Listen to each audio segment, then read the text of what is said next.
आज हम एक सुपर इंटरेस्टिंग सवाल का जवाब ढूंढने वाले हैं। एरोप्लेन में पैराशूट क्यों नहीं होता?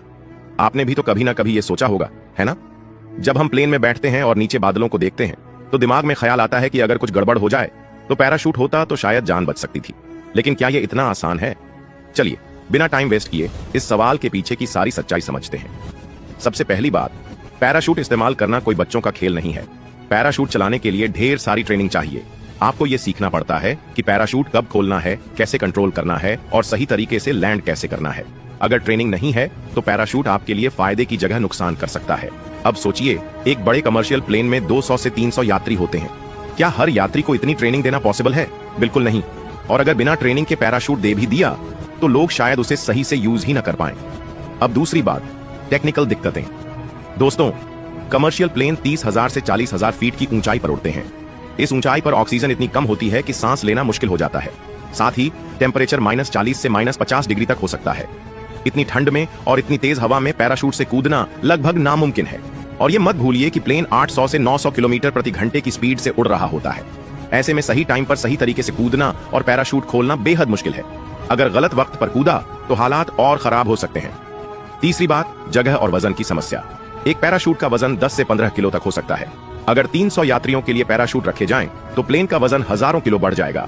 इतना ज्यादा वजन मतलब ज्यादा ईंधन की जरूरत और टिकट की कीमत भी बढ़ सकती है।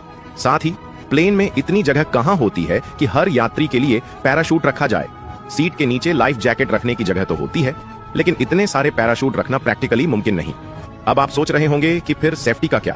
दोस्तों, एरोप्लेन में पहले से ही ढेर सारे सेफ्टी सिस्टम होते हैं, जैसे कि life jacket, oxygen mask, emergency exit और ट्रेंड क्रू मेंबर्स जो हर सिचुएशन को हैंडल करना जानते हैं।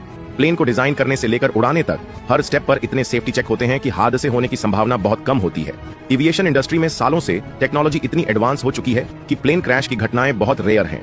वैसे एक मजेदार बात बताऊं, कुछ छोटे प्लेन में एक खास तरह का पैराशूट सिस्टम होता है जिसे बैलिस्टिक पैराशूट कहते हैं। ये पैराशूट किसी एक यात्री के लिए नहीं बल्कि पूरे प्लेन के लिए होता है। अगर कुछ गड़बड़ हो तो ये पैराशूट पूरे प्लेन को धीरे धीरे नीचे लाता है। लेकिन बड़े कमर्शियल प्लेन में ये सिस्टम अभी तक प्रैक्टिकल नहीं है, क्योंकि बड़े प्लेन का वजन और साइज बहुत ज्यादा होता है। साथ ही इसे लगाने में लागत भी बहुत ज्यादा आएगी। एक और बात दोस्तों, पैराशूट दे भी दिया जाए तो इमरजेंसी में इतने सारे लोग एक साथ कूदें तो क्या होगा? लोग आपस में टकरा सकते हैं, पैराशूट की रस्सियां उलझ सकती हैं और ये सिचुएशन को और खतरनाक बना सकता है। इसलिए एविएशन एक्सपर्ट्स का मानना है कि पैराशूट की जगह मौजूदा सेफ्टी सिस्टम ज्यादा भरोसेमंद और प्रैक्टिकल है। तो दोस्तों, अब आप समझ गए होंगे कि एरोप्लेन में पैराशूट क्यों नहीं होता। ये न सिर्फ प्रैक्टिकल और टेक्निकल दिक्कतों की वजह से है, बल्कि प्लेन में पहले से मौजूद सेफ्टी सिस्टम इसकी जरूरत को कम करते हैं। अगर आपको ये वीडियो पसंद आया तो लाइक करें, अपने दोस्तों के साथ शेयर